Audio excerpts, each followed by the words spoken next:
Hello friends, today I'm going to talk about the notation system, but before that I would like to thank you all for your support.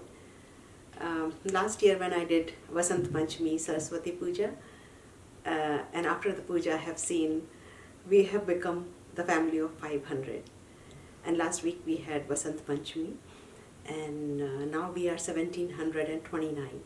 So thank you so much.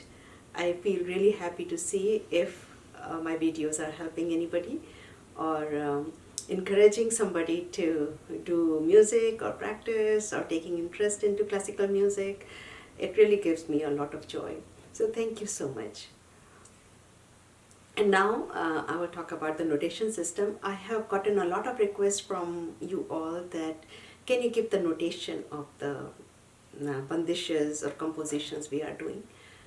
Yeah, it's very easy to give the composition. It's not very difficult.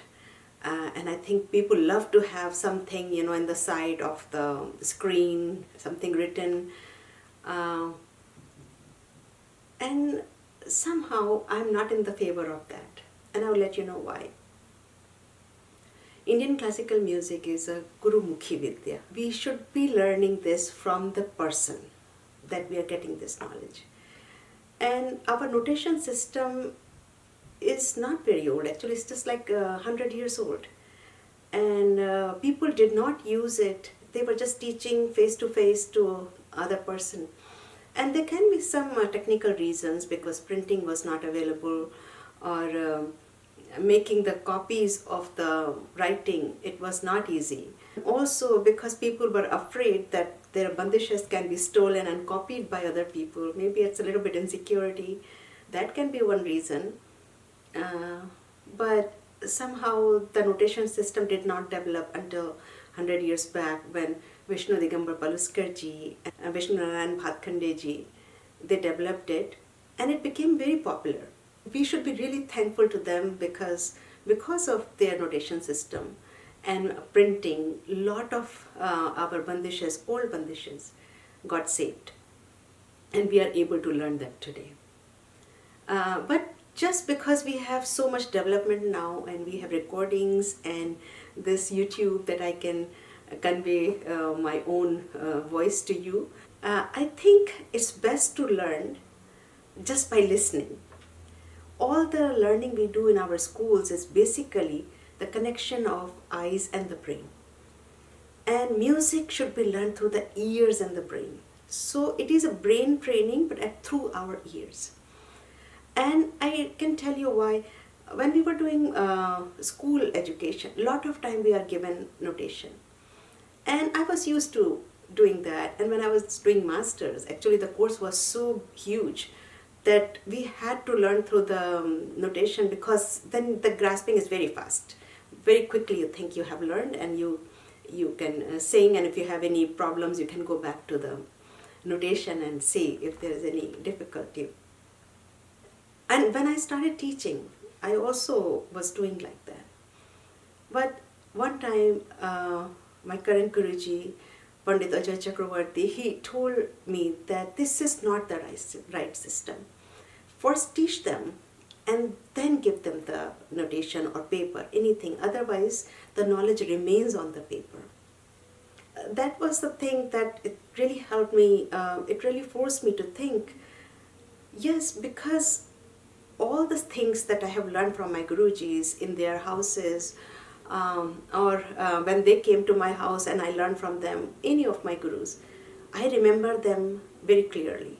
I have more memory of the music I have learned face to face than the music I have learned through the notation, although they were sitting there. But it is a quick learning, but it's very easy to forget. So if we want to learn something, our brain has to work for that learning.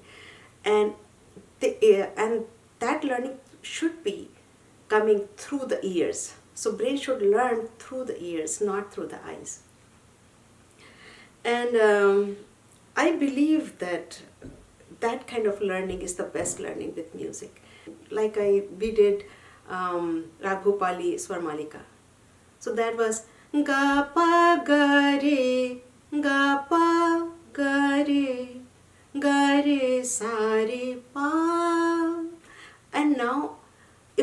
written, a lot of time people sing ga pa ga re sa re pa.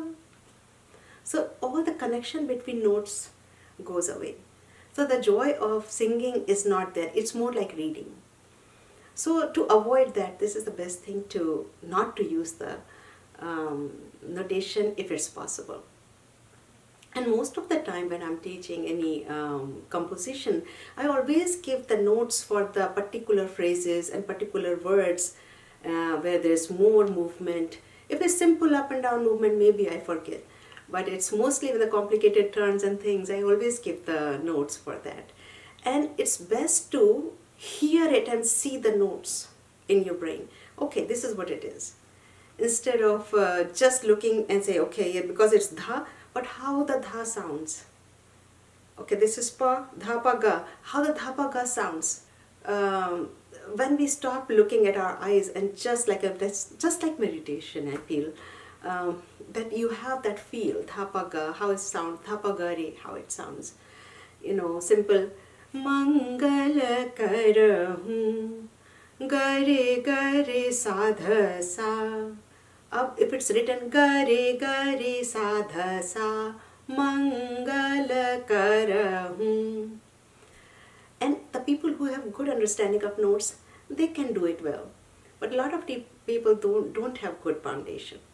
And starting with the notation system is not the right thing, I think. I have seen in my teaching, when the small students come, 5 years, 6 years, they don't care about notation. They want to sit down and sing and enjoy, and they learn so fast. One thing is their brain is fresh. But the same thing if I try to teach to my grown-up students, they just need to have something in the hand. Just like they don't have any idea where I'm going to go. So it's like a little insecurity, a little fear. I don't know what it is. But there's a lot of pressure on me that gives something to what we're going to do. So I feel like if we just sit, whatever, we're going to learn. I sing the song and I let them know this is what we're going to learn. But it still feels like it's hard for them. But I'm telling you, when I don't listen to them and I say, no, it's okay, come on, you can do it. And first they learn into phrases. One phrase here, one phrase there. It's just like no complete line or nothing. But if I go 2 times, 3 times, 4 times, suddenly it starts to get clear. Suddenly it's just like a magic. The whole song is in front of them. And what they learn, they don't forget them. And you have seen, so many songs, we'll listen, film songs. We just listen and we remember them. We don't see the notation of those songs. Although it would be nice if you can find the notation, what those notes were. But I think it all comes if you start doing alankar and start feeling that. Instead of, some people also like to write alankars. I think alankar is something that we need to see notes in front of us. And when we are able to see the up and down of the notes and also the tal, it is a magic then. It's like a whole brain training. And this is what I feel like music is all about. We train our brain to feel the music, to know the music and also the tal. So yeah, like I told you, how kids learn, they don't learn ABCD first. They learn to talk first.